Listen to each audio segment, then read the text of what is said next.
Welcome back to our YouTube channel. તો આપણી spoken English કોર્સની એક સિરીઝ ચાલી રહી છે અને એ મુજબ આજના વિડીયોમાં આપણે આર્ટિકલ્સ વિશે જોઈશું. તો ચાલો શરૂઆત કરીએ.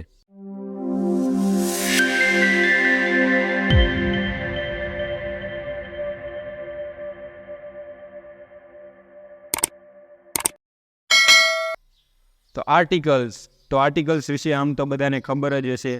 અને આર્ટિકલ્સ એક એવું ચેપ્ટર છે જે ફરજિયાત કોઈ પણ કોમ્પિટિટિવ એક્ઝામમાં પૂછાય જ છે. તો આપણે જોઈએ તો ટોટલ આર્ટિકલ્સ 3 છે. આર્ટિકલ એ, આર્ટિકલ એન અને આર્ટિકલ ધ. તેને વિશેષણ પણ કહેવામાં આવે છે કારણ કે તે કોઈ વિશે વધારાની માહિતી આપે છે. તો આર્ટિકલ્સને વિશેષણ પણ કહેવામાં આવે છે કારણ કે આર્ટિકલ એ નામ વિશે વધારાની માહિતી આપે છે. પરંતુ આર્ટિકલના ઉપયોગો અને આર્ટિકલના નિયમો એટલા બધા છે કે એને આપણે એક અલગ ટોપિક તરીકે ભણવામાં આવે છે. નહીં તો બધું કન્ફ્યુઝન થઈ જાય છે. એટલા માટે આપણે આર્ટિકલ્સને એક અલગ અલગ વિડીયોમાં જોઈશું. આર્ટિકલ એ અને એનનો ઉપયોગ એક વચન નામની આગળ થાય છે, જ્યારે આર્ટિકલ ધનો ઉપયોગ એક વચન તેમજ બહુવચન બંનેની નામની આગળ થાય છે. અને આ સિવાય આર્ટિકલના ઉપયોગ અલગથી પણ થાય છે, જે આપણે નેક્સ્ટ વિડીયોમાં જોઈશું. તો અહીંયા આપણે ફક્ત આર્ટિકલ્સના ઉપયોગ ડેફિનેટ અને ઇનડેફિનેટ રીતે કેવી રીતે થાય છે તે જોઈશું. તો આપણે જોઈએ આર્ટિકલ્સ બે પ્રકારના છે. એક ડેફિનેટ આર્ટિકલ્સ એટલે કે નિશ્ચિત આર્ટિકલ અને બીજું ઇનડેફિનેટ આર્ટિકલ એટલે કે અનિશ્ચિત આર્ટિકલ. તો હવે આપણે ડેફિનેટ આર્ટિકલ અને ઇનડેફિનેટ આર્ટિકલ વિશે જોઈએ. તો સૌપ્રથમ ડેફિનેટ આર્ટિકલ એટલે કે નિશ્ચિત આર્ટિકલ. નિશ્ચિત એટલે ચોક્કસ. જોઈએ તો નિશ્ચિત આર્ટિકલ્સનો ઉપયોગ કોઈ વિશેષ વ્યક્તિ, વસ્તુ અથવા તો સ્થળ સાથે થાય છે જેની જાણકારી પહેલાંથી જ હોય છે. એટલે કે એવી વસ્તુ કે જે નિશ્ચિત હશે, ચોક્કસ હશે, પહેલાંથી જ એના વિશે ખબર હશે. તો આવી વસ્તુનો જ્યારે ઉપયોગ થતો હોય વાક્યમાં, તો તે દર્શાવવા માટે આપણે આર્ટિકલ્સ ધનો ઉપયોગ કરીશું. તો હમણાં આપણે ઉદાહરણમાં જોઈશું એટલે તમને એકદમ ક્લિયર થઈ જશે અને નિશ્ચિત આર્ટિકલ વિશે તમને એકદમ ખબર પડી જશે. તો નિશ્ચિત આર્ટિકલ્સમાં કયું આર્ટિકલ આવશે? તો નિશ્ચિત આર્ટિકલ્સમાં હંમેશા ધ આવે છે. તો ધ આર્ટિકલનો ઉપયોગ હંમેશા નિશ્ચિતતા દર્શાવવા માટે થાય છે. અને મોટે ભાગે વાક્યમાં આર્ટિકલનો નિશ્ચિત અને અનિશ્ચિતના રીતે જ ઉપયોગ થયેલો હોય છે. પરંતુ આપણે તો આર્ટિકલ્સના નિયમો ગોખ્યા હોય એટલે આપણને ખબર ન પડે કે આનો ઉપયોગ કેવી રીતે થયો છે. તો જ્યારે વાક્યમાં ધ આર્ટિકલનો ઉપયોગ થાય છે ને ત્યારે મોટે ભાગે ધ આર્ટિકલ નિશ્ચિતતા દર્શાવવા માટે જ વપરાય છે. પરંતુ આપણે તો ધ આર્ટિકલના નિયમો પાકા કર્યા છે એટલે આપણને એમ થાય કે આમાંથી તો એકેય નિયમ આવ્યો નથી. તો હમણાં આપણે ઉદાહરણ જોઈએ એટલે આપણે જોઈશું. ઇનડેફિનેટ આર્ટિકલ એટલે કે અનિશ્ચિત આર્ટિકલ. અનિશ્ચિત આર્ટિકલનો ઉપયોગ કોઈ એવા વ્યક્તિ, વસ્તુ કે સ્થાન સાથે થાય છે જેના વિશે માહિતી પહેલાંથી જ હોતી નથી. એટલે કે અનિશ્ચિત છે, એ ચોક્કસ નથી, આપણને ખબર નથી એ વસ્તુ વિશે, સ્થળ વિશે કે કોઈ વ્યક્તિ વિશે. તો ત્યારે આપણે આર્ટિકલ અનિશ્ચિત આર્ટિકલનો ઉપયોગ કરીશું. તો અનિશ્ચિત આર્ટિકલ તરીકે કયા આર્ટિકલ આવે છે? તો આર્ટિકલ એ અને એન અનિશ્ચિત આર્ટિકલ તરીકે આવે છે. તો હવે એનો ઉપયોગ ક્યારે થાય અને એનનો ઉપયોગ ક્યારે થાય એ આપણે નેક્સ્ટ વિડીયોમાં જોઈશું. પરંતુ અહીંયા હું તમને કહું કે કોઈ પણ નામની શરૂઆત ગુજરાતી વ્યંજનથી થતી હોય ત્યારે આર્ટિકલ એ આવે અને જ્યારે ગુજરાતી સ્વરથી થતી હોય ત્યારે આર્ટિકલ એન આવશે. તો આગળના વિડીયોમાં આપણે આર્ટિકલ એનો ઉપયોગ, આર્ટિકલ એનનો ઉપયોગ અને આર્ટિકલ ધનો ઉપયોગ વિશે શીખીશું. ત્યારે આ બધા નિયમો શીખીશું.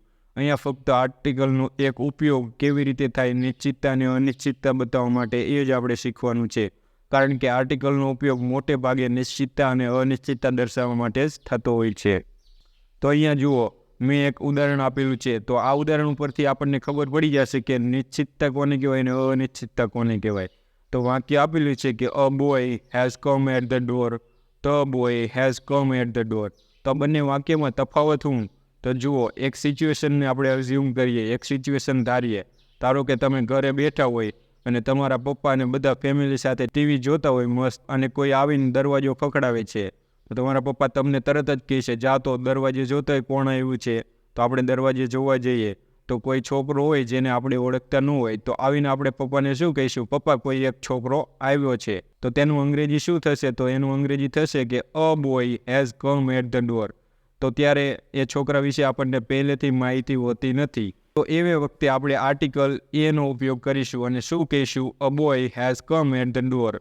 કારણ કે એ છોકરા વિશે આપણને પહેલેથી જ માહિતી હોતી નથી. હવે જુઓ બીજી સિચ્યુએશન, તો તમારા પપ્પાએ કીધું હોય કે કોઈ છોકરો આવશે ડોક્યુમેન્ટ દેવા, આવે એટલે તમે તે ડોક્યુમેન્ટ લઈ લેજો. તો થોડી વાર થાય છે, પાછો દરવાજો ખખડે છે અને તમારા પપ્પા કહે કે જોઈ આવો દરવાજે કોણ છે. અને તમે દરવાજે જાઓ છો ત્યારે તે છોકરો કોણ હોય છે? એ છોકરો કે જેના વિશે તમને પહેલેથી ખબર હતી, કારણ કે તમારા પપ્પાએ તમને કીધું હતું કે ડોક્યુમેન્ટ દેવા તે છોકરો આવશે.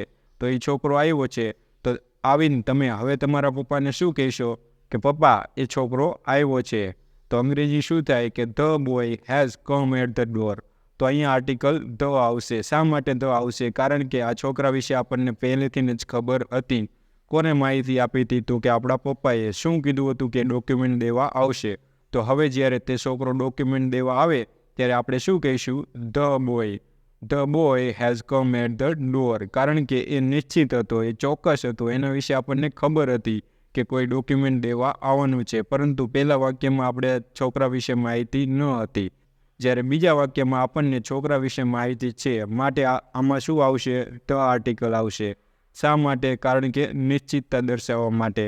તો આવી રીતના આર્ટિકલ, નિશ્ચિત અને અનિશ્ચિત આર્ટિકલ કેવી રીતે ઉપયોગ થાય એ હવે તમને કદાચ ખબર પડી ગઈ હશે એવી હું આશા રાખું છું. જ્યારે કોઈ પણ ઓબ્જેક્ટ વિશે આપણને પહેલેથી જ ખબર હોય એટલે એ શું થઈ જાય? નિશ્ચિત થઈ જાય, ચોક્કસ થઈ જાય. તો એ દર્શાવવા માટે આપણે આર્ટિકલ ધ વાપરીશું. પરંતુ જ્યારે કોઈ પણ ઓબ્જેક્ટ વિશે આપણને ખબર ન હોય, એ પહેલેથી નક્કી ન હોય, ત્યારે આપણે અનિશ્ચિતતા દર્શાવવા માટે આર્ટિકલ એ અથવા તો આર્ટિકલ એનનો ઉપયોગ કરીશું. આગળ જોઈએ તો હવે આપણે ઉદાહરણ જોઈશું એટલે આપણને થોડોક વધારે ખ્યાલ આવે. તો અહીંયા જો પહેલું વાક્ય આપેલું છે, this is the girl I was talking about. એટલે કે આ તે છોકરી છે જેના વિશે હું વાત કરતો હતો. એટલે આ છોકરી કઈ છે કે જેના વિશે હું વાત કરતો હતો. એટલે આ છોકરી નિશ્ચિત થઈ ગઈ. તો નિશ્ચિતતા દર્શાવવા માટે શું આવશે? નિશ્ચિતતા દર્શાવવા માટે હંમેશા આર્ટિકલ ધ આવશે. કા એ જ છોકરી છે કે જેના વિશે હમણાં હું વાત કરતો હતો. અહીંયા જુઓ બીજું વાક્ય આપેલું છે, ધીસ ઇઝ અ બુક. તો એક ટેબલ પડેલું છે અને ટેબલ ઉપર એક ચોપડી પડેલી છે. તો એ વખતે હું શું કહીશ? This is a book. આ એક ચોપડી પડેલી છે. આવું કોની છે તે આપણને ખબર નથી, કારણ કે તે બુક વિશે આપણને પહેલેથી કોઈ માહિતી રહેલી નથી. તો અનિશ્ચિતતા દર્શાવવા માટે આપણે શું વાપરીશું? તો અનિશ્ચિતતા દર્શાવવા માટે આપણે આર્ટિકલ એ અથવા તો આર્ટિકલ એન વાપરીશું. તો અહીંયા આર્ટિકલ એ આવશે. શા માટે?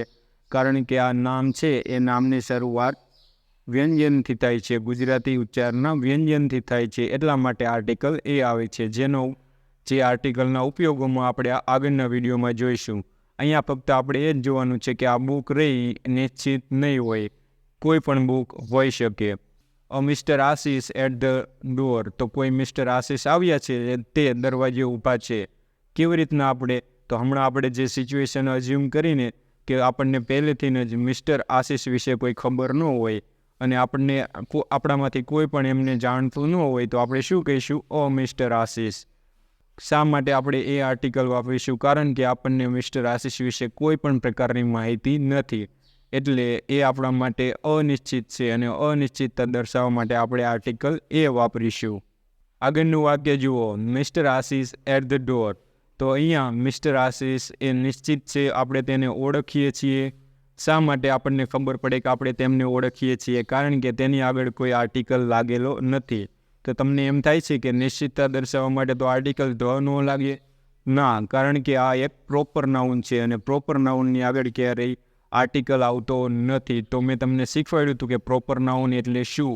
તો જો તમને ખબર ન પડતી હોય પ્રોપર નાઉન, તો પહેલાં તમે નાઉનવાળું ચેપ્ટર જોઈ લો, તો જ તમને પ્રોપર નાઉન વિશે સમજાશે. તો આશા રાખું છું કે તમને અનિશ્ચિત આર્ટિકલ ક્યારે ઉપયોગ થાય અને નિશ્ચિત આર્ટિકલ કેવી રીતે ઉપયોગ થાય તેના વિશે જાણ થઈ ગઈ છે.